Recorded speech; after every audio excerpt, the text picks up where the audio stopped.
অগরে মারা দোষ আমি মারতে দেয় না। আরে ভাই কেমনে মারা লেলে বাচ্চারা প্রতি ডেলি নামে চিপস খায়, বাবা ছাড়া কিছু বোঝে না ভাই।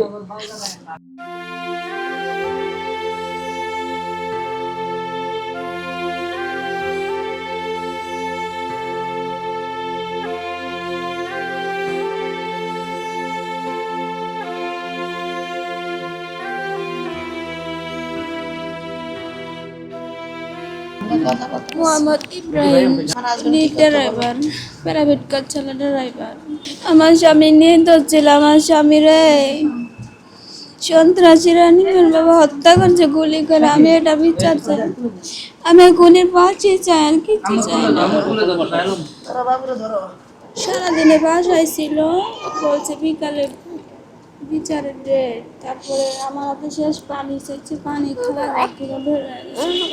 তখন মাগরিবের পরে বিচার হয়েছে। তখন গোলাগুলির শব্দ শুই না, আমি নিচে গেছি। হ্যাঁ, কিছুক্ষণ পরে একটা শব্দ হয়েছিল। তারপরে আমি ছুটে গেছি, যা আমার স্বামী মাটিতে লুটে পড়ছে, রক্ত বাইসা গেছে। ওই সন্ত্রাসী গুলি করে হত্যা করছে আমার স্বামীর। এটার আমি ফাঁসি চাই, ওই খুনির ফাঁসি চাই, আর কিচ্ছু চাই না। আমার সন্তান এখন এতিম হয়ে গেছে, আমি এখন বিধবা। আমার সন্তান ভবিষ্যৎ কী হবে এখন? আমি আর কিচ্ছু চাই না, খুনির ফাঁসি চাই। এরকম একটা কথা বলছিল একদিন, যে তার লোক আছে, ওই করবে সে করবে, একদিন বলছিল হুমকির মতো। তারপরে তো বলছে যে বিচার হবে, বিচার হওয়াতে আজকে আমার স্বামীর খুন করে বলছে। বিচারটা ছিল তার ভাইয়ের ছেলের একটা চাকরি ছিল ডিমের দোকানে। তখন প্রায় 1-1.5 মাস হয়েছে, যখন বৃষ্টি হয়েছিল, এই কারণে ওই ভ্যান উল্টে পড়ে ডিম ভেঙে ফেলছে। ওই তাকে মারধর করা হয়েছে, সে আমার বাসায় আসছে, তার কাকারা বলছে। তারপরে তার কাকা বলছে যে এটা একটা বিচার হবে। তাদের সাথে কথা বলছে, তারা অনেক কথা বলছে, বলার পর বলছে বিচার হবে। তারপর আর কি গতকালকে বিচারের ডেট ছিল। তারপরে গেল, এই যাওয়াতে আমার স্বামী সে যাওয়া যাইলো, আমার স্বামীরে গুলি করে হত্যা করা হয়েছে খুনির। আমি ফাঁসি চাই, আর কিচ্ছু চাই না। সামান্য একটু ডিমের জন্য আমার স্বামীর প্রাণ গেল আজকে। ওটা আমি শিওর জানি না, তারা বলছে যে প্রায় 30,000 টাকা। আমি এখনো শিওর জানি না কত টাকা। আমি আসছিলাম 6 নম্বর, মিরপুর 6 নম্বর। তা এখন এখন আমার বাইক না, উনি হলে আমার আপন বাইক না, কিন্তু আমাদের থেকে একটু দূরে সরিয়ে আসছিল। আমরা তোদের নেই, উনি ড্রাইভিং করতো, একটা কোম্পানি গাড়ি চালাইতো, খুব ভালো লোক। আমি আশেপাশে বহুত আইসা জিজ্ঞাসা করছি, সবাই বলছে ভালো লোক, 5 ওয়াক্ত নামাজ কালাম সব পড়তো। ওনারা নির্মমভাবে যারা হত্যা করছে, আমি তাদের দৃষ্টান্তমূলক শাস্তি চাই। আপনার বাংলার মানুষ দেখুক, তারা উচিত বিচার পায় কিনা এটা একটু দেখুক। ভাই ওই যে ডিমালারা ডিম দিয়েই ভাই, আর কোনো না, ও খুব ভালো মানুষ ভাই। আপনার আশেপাশে যেখান 5 ওয়াক্ত নামাজ পড়তো। আমি এই বাসার ম্যানেজার ছিলাম, আমি ওকে ভাড়া লইয়া দিছি, 3 ফ্যামিলি একসাথে ভাড়া থাকে। ও অনেক ভালো ছিল। আমার দোকান তো সন্ধ্যাকালে দোকান চা খেয়েছে, সিগারেট খেয়েছে।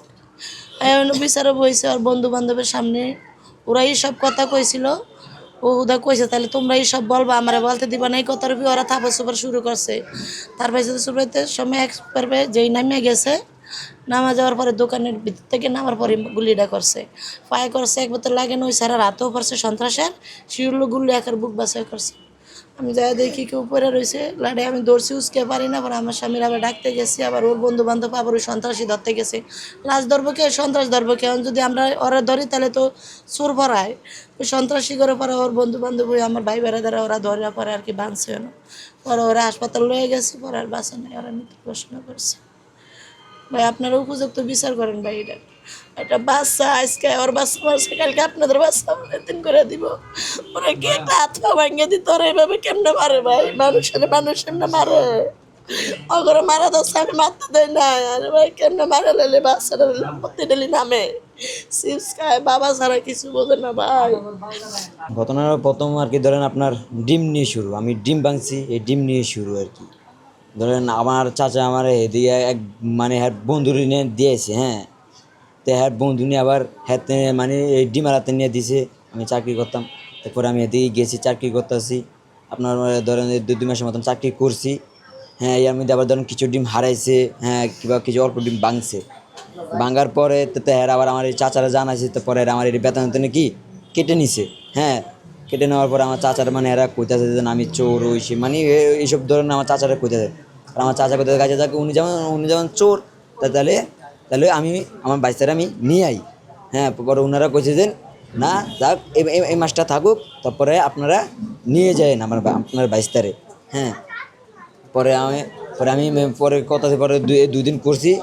এই 2 দিন করার পর আপনার একদিন ওই বর্ষা মানে ওই যে 4-5 দিন সমান বৃষ্টি হইলো, এর মধ্যে আপনার ব্যানে মানে ডেলাতে নামা ধরছি আর কি, ব্যানের কন্ট্রোল করতে পারি নাই, ডিম ব্যান উল্টে ডিম ভাঙে গেছে।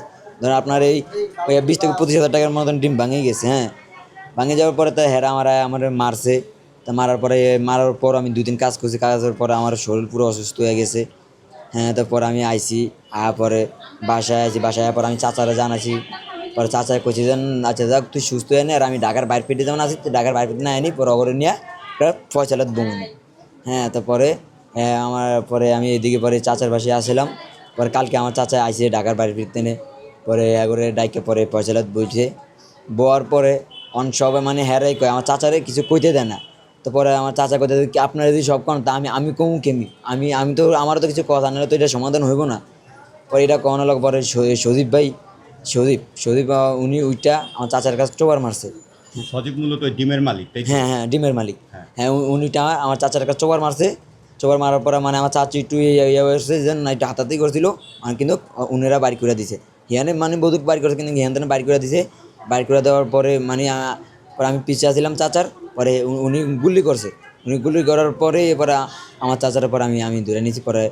পরে চাচারে ধরে নিয়েছি, পরে ওনারা পাবলিকে ধরছে। পরে আমার চাচার পরে আমি পরে এর বন্ধু বান্ধব নিয়ে পরে হাসপাতালে নিয়ে গেছি। হ্যাঁ আমরা বাজারে চলে যাইতাম, ছেলে দেখতাম হাঁটতাম, এমনি ভালো ছিল না, কোনো না ঝগড়া না ছিনতাইকার না কিছু না। কখনো কোনো সময় কারোর সাথে ঝগড়া বিবাদ কিছুই ছিল না, কিন্তু ছোট থেকে বড় হয়েছে দেশের বাড়িতে, ঢাকা আসছে বেশি দিন হয় না, কিন্তু কারোর সাথে ঝগড়াও না, কোনো ফিটাফিটি না, কোনো মারামারি না। আর নিজের মতো নিজে ব্যবসা করতো, গাড়ি চালাইতো আর কি। হ্যাঁ গাড়ি চালাইতো, চাকরি করতো আর কি। এতটুকু একটা ছেলে নিয়ে ফ্যামিলি নিয়ে নিজের মতো নিজে চলাফেরা করতো আর কি। এই পর্যন্তই। আমরা ওনার ফাঁসি চাই আর কি, আর কিছু চাই না, ওনার বিচার চাই শুধু। আমি এই মুহূর্তে যে জায়গাটিতে দাঁড়িয়ে আছি, ঠিক এই জায়গাটিতেই গাড়ি চালক ইব্রাহিমকে গুলি করা হয়। এবং ঠিক এই জায়গাটিতেই যখন গুলি করে তাকে ফেলা হয়, ঠিক তখনই প্রত্যক্ষদর্শী এলাকাবাসী যারা ছিলেন তারা সন্ত্রাসীকে এই জায়গাটিতেই তারা আটকায়, এবং সাথে সাথে দ্রুততম তারা হসপিটালে নিলে ডাক্তার ইব্রাহিমকে মৃত ঘোষণা করেন। এবং আমরা বিভিন্ন সূত্রে জেনেছি ইব্রাহিম কোনো দ্বন্দ্বে ছিলেন না, কোনো রাজনীতির সঙ্গেও ছিলেন না।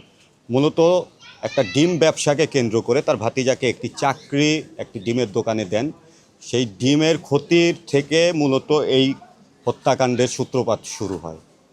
এই ঘটনাটি 30,000 টাকার একটি দণ্ড, আনুমানিক একটি 30,000 টাকার দণ্ড, যে দণ্ডটি হচ্ছে একটি ডিম তার ভাতিজা ভেঙে ফেলে, এবং সেটারই একটি সালিশ হয়েছিল এই ইন্টারনেট সংযোগ যে জায়গাটি আপনারা দেখছেন, ঠিক এই ইন্টারনেট সংযোগের এই জায়গাটি, এই দোকানটিতেই আপনার সালিশ হয়। এবং তারা দিতেও প্রস্তুত ছিলেন যে যা ডিমটি ভেঙেছে ওটা তারা মীমাংসা করবেন। কিন্তু ডিম ব্যবসায়ী যে অভিযুক্ত যে সজীবকে গ্রেপ্তার করা হয়েছে, সে সজীবের সাথে একটা ব্যাগ ছিল কাঁধে, ওই ব্যাগেই মূলত তার পিস্তল ছিল। সেই পিস্তলটি দিয়ে সাথে সাথেই গাড়ি চালক ইব্রাহিমকে গুলি করে হত্যা করা হয়। এই ছিল সর্বশেষ তথ্য।